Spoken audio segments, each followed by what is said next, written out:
Breaking చూస్తున్నాము. Betting app promotion కేసులో నటుడు ప్రకాష్ రాజ్ విచారణ ముగిసింది.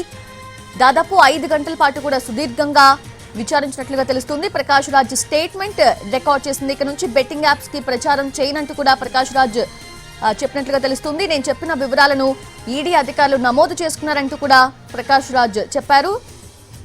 అయితే నన్ను మళ్లీ విచారణకి పిలవదు అని చెప్పి కూడా చెప్తూ ఉన్నారు ప్రకాష్ రాజ్. ఈడీ విచారణ ముగిసింది. దాదాపు 5 గంటల పాటు కూడా ఈడీ విచారించింది ప్రకాష్ రాజ్ ని. మోర్ అప్డేట్స్ తెలుసుకుందాము. ఈడీ ఆఫీస్ నుంచి మా ప్రతినిధి కిరణ్ అందిస్తారు.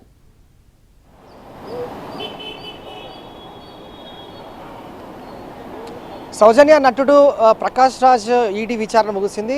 ఉదయం 10 గంటలకు తన అడ్వకేట్తో ఈడీ కార్యాలయానికి వచ్చారు. దాదాపు 5 గంటల పాటు కూడా ఈడీ విచారణ సాగింది. ప్రకాష్ రాజ్ నుంచి వాళ్ళు ప్రశ్నలు సంధించిన తర్వాత స్టేట్మెంట్ కూడా రికార్డ్ చేసింది. బెట్టింగ్ యాప్స్కి సంబంధించి దుబాయ్ కేంద్రంగా ఈ బెట్టింగ్ యాప్స్ ప్రమోషన్ చేశారు కాబట్టి వీటికి సంబంధించిన ట్రాన్సాక్షన్స్ ఏ విధంగా ఉన్నాయి, గడిచిన 5 సంవత్సరాల నుంచి ఈ జోకర్ మామా అనేది ఏదైతే యాప్ ఉంటుందో దానికి సంబంధించిన జోకర్ రమ్మీ అనే యాప్ ఏదైతే ఉంటుందో దానికి సంబంధించిన ట్రాన్సాక్షన్స్ ఏ విధంగా ఉన్నాయి, 5 సంవత్సరాల యొక్క బ్యాక్ స్టేట్మెంట్ ఏ విధంగా ఉంది, సో అవంతా కూడా ఆధారాలు ప్రకాష్ రాజ్ ఈడీ అధికారులకు సమర్పించారు. సో 5 గంటల పాటు విచారించిన తర్వాత అతన్ని స్టేట్మెంట్ కూడా రికార్డ్ చేశారు. ప్రకాష్ రాజ్ తన ఈడీ విచారణ ఎదుర్కొన్న తర్వాత ముగిసిన తర్వాత మీడియాతో కూడా మాట్లాడారు.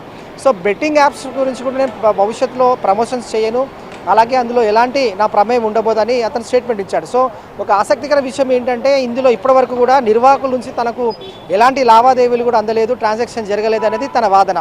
సో వాటికి సంబంధించి ఆధారాలు కూడా ఇచ్చారు. సో దుబాయ్ కేంద్రంగా చాలా వరకు ఎక్కడైతే 10కి పైగా ఉన్న ఈ బెట్టింగ్ యాప్స్ ఏవైతే ఉన్నాయో, సినీకి సంబంధించిన సెలబ్రిటీస్ ఎవరైతే దీనికి ప్రమోషన్స్ చేశారో వారంతా కూడా దుబాయ్ కేంద్రంగా ఇతర దేశాలలో కూడా పెట్టుబడులు పెట్టారనేది ఈడీ అనుమానం.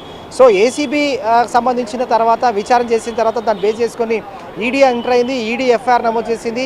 ప్రధానంగా ప్రకాష్ రాజ్కి సంబంధించిన దుబాయ్ కేంద్రంగా ఎక్కడైతే ఈ ప్రమోషన్స్ చేశారో బెట్టింగ్ యాప్స్కి సంబంధించి కూడా అందులో మనీ లాండరింగ్ పాల్పడ్డారా లేదా, ఏ విధమైన ట్రాన్సాక్షన్స్ చేశారు, అలాగే విదేశాల్లో వీరేమైనా పెట్టుబడులు పెట్టారా, ఏ విధమైన లబ్ధి పొందారనేది ప్రధానంగా ఈడీ కొన్ని ప్రశ్నలు కూడా క్వశ్చన్ చేసింది. సో వాటికి సంబంధించి కూడా సమాధానం ఇచ్చారు ప్రకాష్ రాజ్. తనను ఈడీ కూడా భవిష్యత్తులో విచారణకు పిలువబోదని నేను భావిస్తున్నానని కూడా ఒక స్టేట్మెంట్ ఇచ్చారు. సో బెట్టింగ్ యాప్స్ ద్వారా కూడా ఎవరు లబ్ధి పొందలేదు, అలాగే వీటిలో ఎవరు కూడా బెట్టింగ్స్ పెట్టకూడదు, అలాగే నేను భవిష్యత్తులో కూడా వీటికి ఎలాంటి ప్రమోషన్స్ ఇవ్వనని ప్రకాష్ రాజ్ కూడా కొద్ది నిమిషాల క్రితమే స్టేట్మెంట్ ఇచ్చారు. సో ప్రకాష్ రాజ్కి సంబంధించిన ఈ బెట్టింగ్ యాప్స్ ప్రమోషన్ అంతా కూడా దుబాయ్ కేంద్రంగా ఎక్కడైతే ఈ బెట్టింగ్ యాప్స్ ప్రమోషన్ సాగాయో గడిచిన కొద్ది రోజులు అంటే కొద్ది సంవత్సరాల నుంచి వాటికి సంబంధించిన బ్యాంక్ ఆధారాలు ఏ విధంగా ఉన్నాయి, అలాగే దానికి సంబంధించిన స్టేట్మెంట్స్ ఏ విధంగా అనేది కూడా ఈడీ అధికారులకు కొన్ని ఫైల్స్ ఏవైతే సమర్పించడం జరిగిందో వాటికి సంబంధించి కూడా ఈడీ అధికారులు విచారణ జరుపుతున్నారు. సో ఇప్పుడు ఈ దుబాయ్ కేంద్రంగా ఎక్కడైతే